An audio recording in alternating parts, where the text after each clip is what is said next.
Nick Reiner is 32 years old, and he has been charged now with murdering his parents. His dad, Rob Reiner, who is 78 years old and the legendary filmmaker. He did When Harry Met Sally, he did Princess Bride, just iconic. And also his mom, Michelle Reiner, who is 70 years old and a very accomplished photographer. They were both found stabbed to death inside their Brentwood home on Sunday, December 14th, and they were discovered by their daughter, Romy. This was after a massage therapist couldn't get into the house and then called Romy to tell her they couldn't get in the house, and they arrived there, police were called, and Rob and Michelle were discovered. They had both suffered multiple sharp force injuries that are in line with stab wounds, and their deaths were ruled homicides. Now, what's interesting is when the officers arrived, Nick's sister Romy reportedly warned them, saying that Nick, her brother, was very, quote, dangerous. Picture this: grainy surveillance footage, early hours, Nick calmly walking near his parents' home like it's just another quiet moment.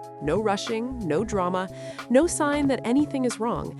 And that's what makes it so unsettling, because nothing about this video feels urgent or emotional. Yet somehow, this ordinary walk sits at the center of one of Hollywood's darkest tragedies. The kind that makes you stop and rewind because you feel like you missed something important. So how does a calm stroll turn into a nightmare that ends lives and destroys reputations? What happened after the camera stopped rolling? And who stepped in behind the scenes to control the fallout?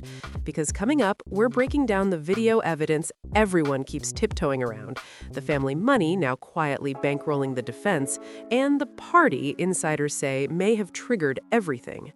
So buckle up, hit subscribe, drop your thoughts in the comments, and stick around, because this story gets darker the deeper you go. Rob Reiner and Michelle Reiner weren't just familiar names floating around Hollywood circles. They were pillars, the kind of people who had been around forever, quietly shaping the industry, respected across generations, known not for scandals, but for stability, generosity, and influence. Rob, with a legendary career that touched comedy, drama, politics, and culture itself, and Michelle, right beside him, deeply involved in philanthropy, activism, and the social side of Hollywood that actually gets things done. They weren't flashy, they weren't controversial, they were safe, trusted, almost untouchable in the way only a few Hollywood families ever become, which is exactly why this hit like a bomb. Because when the news broke, it didn't feel like another tragic headline you scrolled past. It felt wrong, like a rule had been broken. Insiders started texting each other in disbelief. Assistants whispered in hallways. Executives froze mid-meeting, because this wasn't supposed to happen to people like them. Not in that neighborhood, not in that family, not with that kind of money, security, and reputation wrapped around them. And that's when it became clear this wasn't just a crime scene. It was a Hollywood earthquake, the kind that rattles the illusion that success equals safety. And then came the detail that made it unbearable. The suspect wasn't some unknown intruder or shadowy outsider. It was their own son, a revelation so disturbing it sucked the air out of every conversation. Because Hollywood can handle scandals, it can spin affairs, rehabs, lawsuits, even arrests. But this crossed into something much darker, something no PR team can smooth over.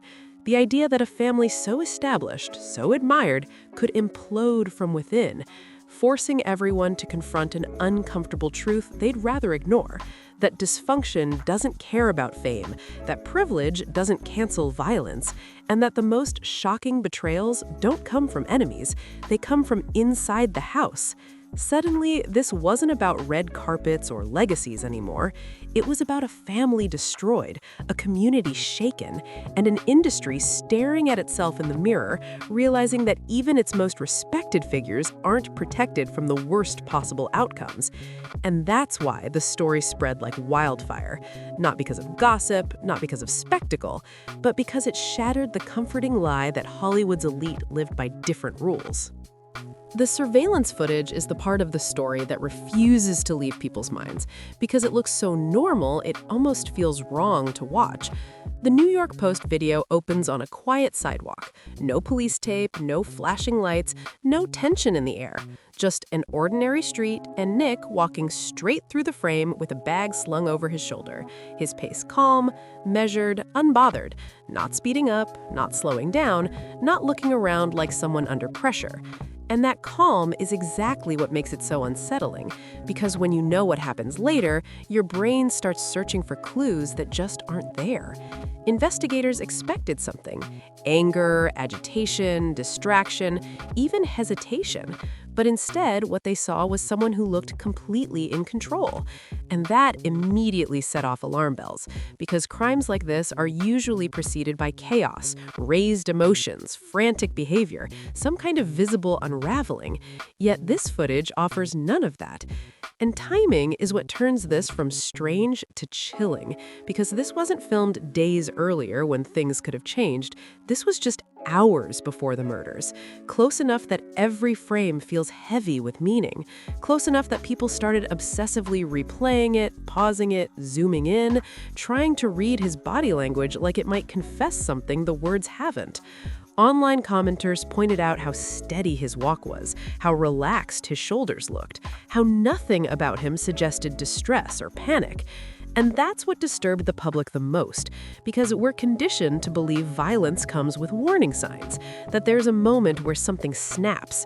But this video suggests the opposite, that whatever was coming was already decided, already settled, already calm. Investigators reportedly focused on this footage not because it showed a crime, but because it showed a mindset, a level of composure that didn't line up with the magnitude of what was about to happen. And for a case involving family, money, and deep emotional history, that lack of visible emotion became its own red flag. The public reaction mirrored that unease, because watching it feels like watching a countdown you can't stop. Every step he takes knowing where the story ends, and the absence of chaos becomes louder than chaos itself. There's no argument caught on camera, no frantic phone call, no breakdown, just silence and movement. And that silence is what makes the footage haunting, because it forces a terrifying realization that sometimes the most devastating acts don't erupt in a storm, they unfold quietly, methodically, without warning. And that's why this clip became one of the most talked about pieces of evidence, not because of what it shows, but because of what it refuses to show. No distress, no urgency, no visible struggle, just a calm walk down a sidewalk, hours before everything shattered. The timeline really starts the night everything shifted, inside what was supposed to be a harmless Hollywood tradition, Conan O'Brien's Christmas party, a room full of laughter, industry chatter, drinks clinking, and familiar faces letting their guard down. And Nick was brought along, and not because he wanted to celebrate, but because his parents were concerned about him, worried about his mental state, hoping that getting him out, surrounding him with people, might stabilize whatever was clearly unraveling. But almost immediately, something felt off. Witnesses later described his energy as erratic and unsettling, not loud or explosive, but strange in a way that made people uncomfortable. He wasn't fully present. He asked awkward questions that didn't land, stared too long at people during conversations, drifted from group to group without really connecting, and the tension followed him. People noticed. They exchanged looks. Some quietly moved away, others tried to be polite while clearly uneasy, because this wasn't typical party awkwardness. It was the kind that makes your instincts kick in, the kind that makes a room subtly change temperature. And instead of easing concerns, the night seemed to amplify them. His parents reportedly stayed close, trying to manage the situation, trying to keep things calm, but the discomfort lingered, a quiet social strain hanging in the air.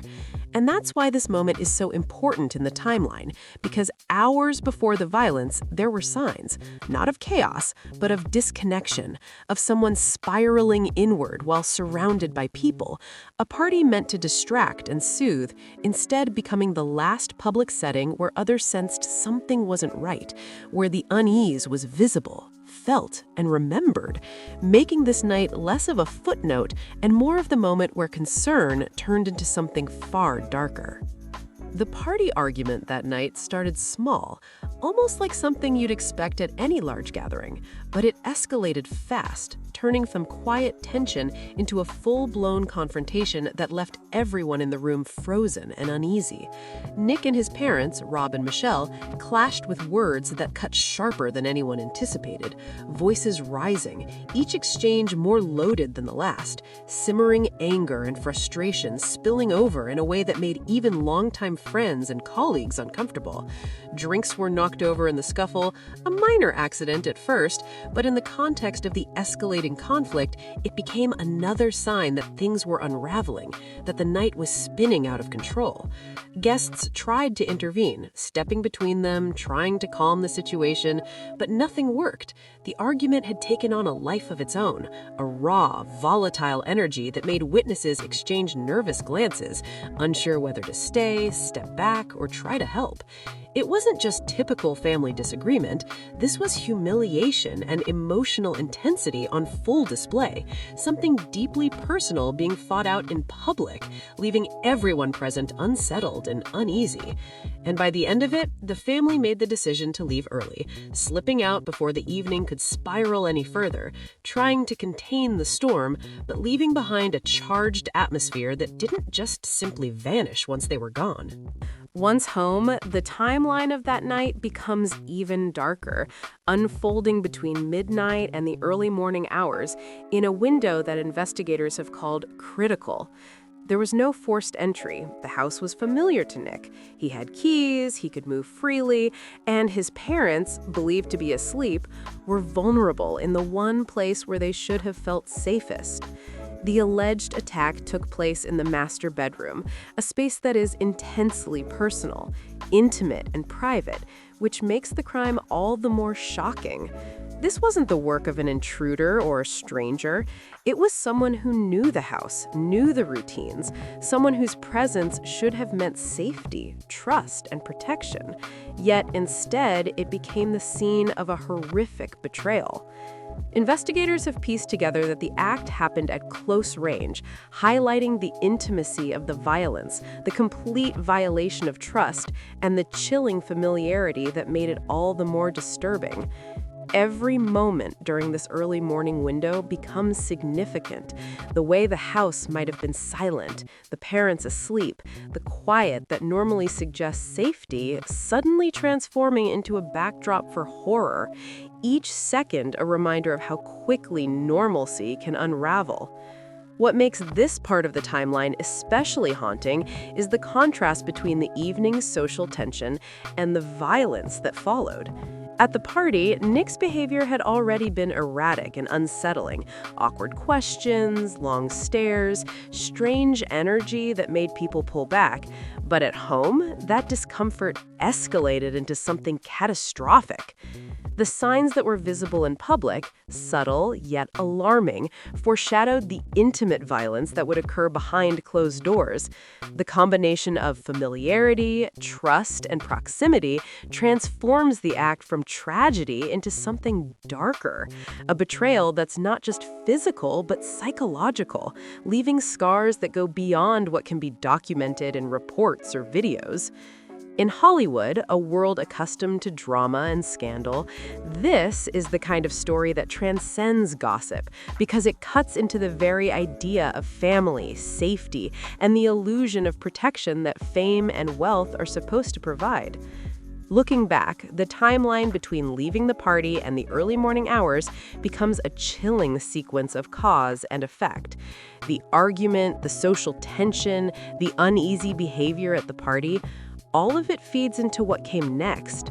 It's a stark reminder that tragedies like this don't happen in a vacuum. They are preceded by moments that, at the time, might seem small or insignificant, but in retrospect, form a chain leading to devastating outcomes. From awkward glances and raised voices to the calm, silent moments at home, every detail matters, and together they create a narrative of tension, escalation, and betrayal. The intimacy of the home, the trust violated in the most personal way, and the timing of the events create a chilling portrait of how a single night can shift from social discomfort to irreversible tragedy. And for Hollywood, it's not just a shocking crime story. It's a reminder that no amount of status, influence, or wealth can shield anyone from the darkest possibilities within their own family, making this night one of the most disturbing chapters the industry has ever had to process. Forensic findings from that night revealed a picture of violence that is as disturbing as it is methodical. Investigators confirmed multiple stab and slash wounds, each one deliberate, precise, and terrifying in its consistency. The neck injuries were especially severe, described by experts as forceful and targeted, leaving no room for interpretation. These weren't accidental or defensive, they were intentional. Forensic analysts explain that repeated wounds like this are a hallmark of intent, of someone who knows exactly what they are doing and is committed to carrying it through, which is what sets this case apart from impulsive acts of violence. This wasn't a single strike born out of sudden rage or loss of control. It was sustained, deliberate, and terrifyingly personal. The number, placement, and severity of the wounds indicate planning, familiarity with the target, and an understanding of how to inflict maximum harm, making it clear that this was not a crime of the moment, but a calculated act. And that deliberate repetition is what forensic experts cite when establishing intent, underscoring the chilling reality that the violence was methodical, controlled, and horrifyingly purposeful. This level of brutality sends a message that goes beyond the physical injuries. It reveals the mindset of someone capable of committing the act, someone who carried it out with frightening focus, making the crime all the more incomprehensible. The aftermath of the attack is equally unsettling. After allegedly leaving the house, Nick moved with the same calm detachment that forensic evidence suggests characterized his actions. He checked into a Santa Monica hotel around 4 a.m., showing no signs of panic, no frantic calls, no visible stress or remorse, just quiet, calculated behavior that stands in sharp contrast to the horror he had allegedly just committed. Witnesses later reported seeing him at a gas station, buying a drink, walking, talking, moving as if nothing catastrophic had occurred, a level of composure that only deepens the unease surrounding the timeline. When law enforcement eventually arrested him, it was with the same eerie calm. No resistance, no outburst, just silent compliance, as though the world around him had not changed, and as if the enormity of the crime was somehow compartmentalized, held separately from the outward appearance of normalcy. The contrast between the methodical violence inside the home and the almost clinical detachment in public paints a portrait of someone who could carry out a horrific act and then move through the world without revealing the chaos within, leaving investigators and the public alike grappling with a terrifying dissonance. Every step of the aftermath, the hotel check-in, the gas station stop, the quiet arrest, adds to a narrative of control and detachment, a chilling reminder that acts of extreme violence are not always followed by visible breakdowns or panic, and in this case, that eerie composure only amplifies the horror, making it impossible to ignore the deliberate and hauntingly calm nature of the crime and its immediate aftermath. The defense arrangement immediately sent shockwaves through Hollywood when it was revealed that Nick had secured Alan Jackson as his attorney, a powerhouse in high-profile legal circles, known for navigating some of the most complex, sensational cases in recent history. Jackson carries a reputation for brilliance in the courtroom, a knack for turning seemingly impossible cases around, and an eye-watering fee structure that only the wealthiest clients can afford, which immediately framed the case as not just a tragedy, but a legal spectacle. What added fuel to the controversy and sparked outrage across social media and news outlets was the revelation that the defense was allegedly being funded by the victim's own estate. Legally, this is allowed. Before a conviction, anyone charged has the right to representation, and that representation can be financed by outside sources, even those connected to the victims. But ethically, it set off a firestorm. Critics argued it was a gross conflict, a twisting of the legal system that felt deeply unfair, while others defended it as a legal right, pointing out that everyone is entitled to a robust defense regardless of public sentiment. The combination of the high-profile lawyer, enormous fees, and the source of funding created a media frenzy, with Hollywood gossip outlets, legal analysts, and fans debating the morality, the optics, and the implications for the justice system, turning what was already a shocking case into a conversation about money, ethics, and power in the courts. Nick's first appearance in court only intensified the tension. Wearing the standard inmate blue with no cameras allowed in the room, he faced the charges of 2 counts of first-degree homicide, the weight of the allegations pressing in, yet he appeared detached, almost eerily calm. His responses to the judge were brief and emotionless, revealing nothing of remorse, fear, or panic, leaving the courtroom buzzing with speculation and unease. Everyone in the room, from the legal teams to court staff, felt the quiet intensity of the moment, the tension made heavier by the absence of cameras capturing the scene for public consumption. This initial appearance framed the tone for what would come next. The legal strategy, the media coverage, and the public attention all pivoting toward January 7th, the critical date set for the next hearing.